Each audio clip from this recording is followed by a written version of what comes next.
Morning, everybody. I'm laying outside my lounge chair again, trying to get a little sun. I'm still down from my surgery. I get my stitches out tomorrow, so hopefully within a week or so I'll be wearing a shoe on my foot again.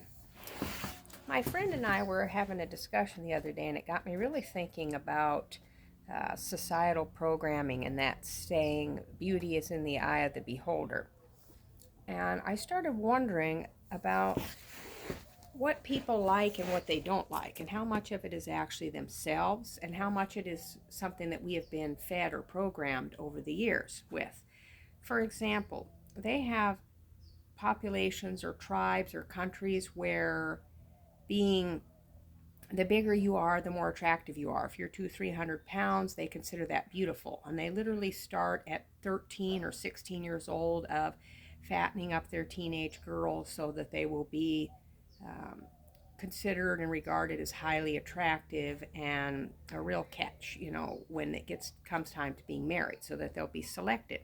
And I was thinking about, maybe 20 years ago, 25, 30 years ago, let's say, it might have been probably longer than that, how it seemed like, the Barbie doll was the big deal here in America, that, you were supposed to have big breasts and a really small waist and a little bit bigger butt. And then nowadays, it's all about the bigger the boobs and the bigger the butt, the better. I mean, now people aren't not only getting breast implants, but they're also getting butt implants.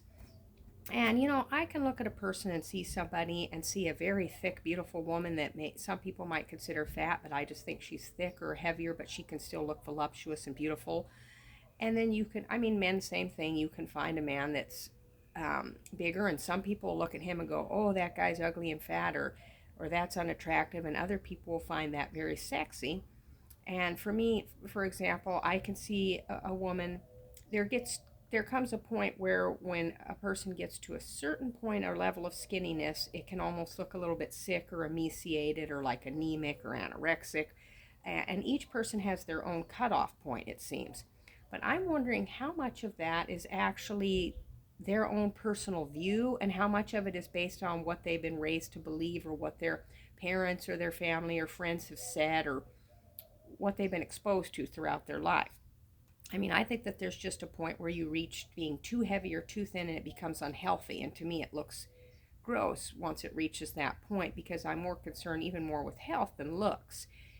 But I'm not really 100% sure, if I had never been told what too skinny was or what too heavy was, if I wasn't led to believe something at a very early age based on magazines and TV and what family and friends thought and all the societal programming. Like if I had been raised in a country where the bigger you are, the prettier you are, then would I think that anybody under 200 pounds looked anorexic or skinny or ugly? So, I've just been really thinking on this a lot lately, and I was curious as to what your opinion on the matter is.